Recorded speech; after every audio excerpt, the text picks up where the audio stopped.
So today, folks, we'll talk about time management and using a framework 50-30-20. So I was trying to assess for myself, how can I utilize my time better? I end up doing a lot of things which are for my current earnings. Some things I'm doing right now which are going to likely increase my earnings in the next 6 months. There are certain things which I am working in a futuristic sense, which is going to probably end up in like 3 to 4 years. But between all of these things, we have to kind of manage our time properly. That okay, uh, it's all aligned up, and you don't end up spending too much of your time in activities which are all for the future, and then for the things that you have to earn revenue in the next 1 month, you don't focus on that. So I started thinking, and I said, maybe, and I came up with my own self a 50-30-20 rule, and I, like everything else, I went on the internet and I started searching up 50-30-20. If somebody else had also thought of something similar. And then that's where I came across the book written by the US Senator Elizabeth Warren. And she has put forward this theory about budgeting as to how you can use a 50-30 rule for your budgeting on your financial earnings that you do. How does the 50-30 rule work is that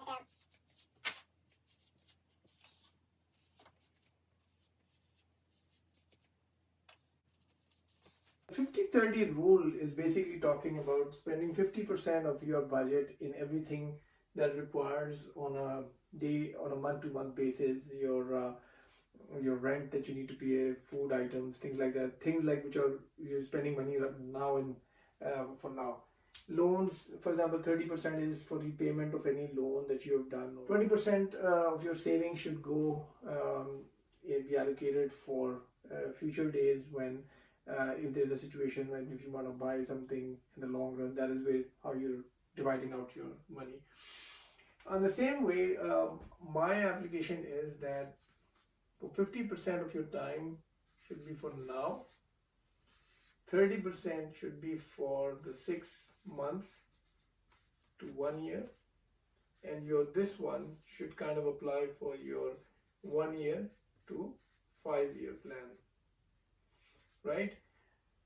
So essentially 50% of your time spent on those things. By now I mean from in the next 1 month. If you are working at some place, then you have to spend 50% of your time just making sure that your focus is there.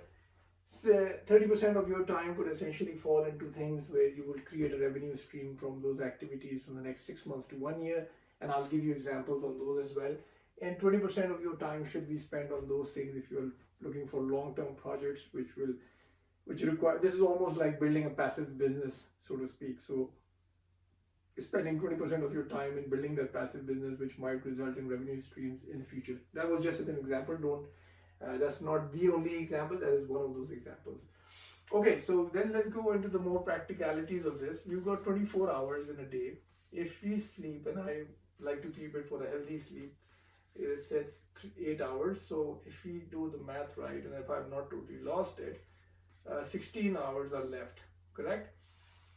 Between the 16 hours, you divide out for the 8 hours right now, and the next 4, just to kind of keep the math simple, if we do 5 hours for our next 6 months to 1 year, and 3 hours for your 1 year to 5 years plan. Okay, now in all of this, we also have to we need to eat food, we need to also travel. Maybe if you're working someplace, you need to travel from point A and point B. So you'll be like, Saad, what are you telling me? How do I manage my time here? Well, my thought around that is that, okay, you know what, if you're traveling and if you have to build a skill, or if you have to build sales pipeline, or if you have to talk to somebody in order to discuss a project, you should probably do that in your travel time as well. You can also utilize or capitalize your time for the lunch or dinner that you are having. You can listen to a YouTube pod. You could either have it with, or you can have a lunch or a dinner or a breakfast meeting with somebody who's actually helping you build on a longer term plan. So those are the ways or creative ways by which you can utilize your time. 5 hours of your time, and the example of these is that, for example, if you were to spend in a skill where if you were working in whatever work that you're doing, and there's a certification or there's an exam that you need to pass, and that is likely to increase or help you in your next one to a different industry, or if you want to move up the ranks in your company, you could do that with that certification, and that is likely to increase your revenue. But you cannot spend all your time on preparing for that certification. You gotta spend at least 5 hours doing that.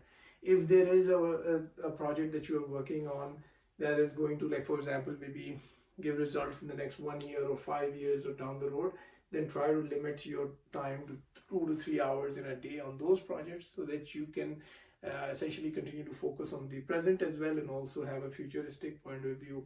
These are my thoughts as to how I've started to structure, and I'm not a great success at whatever I'm doing right now, but still I try.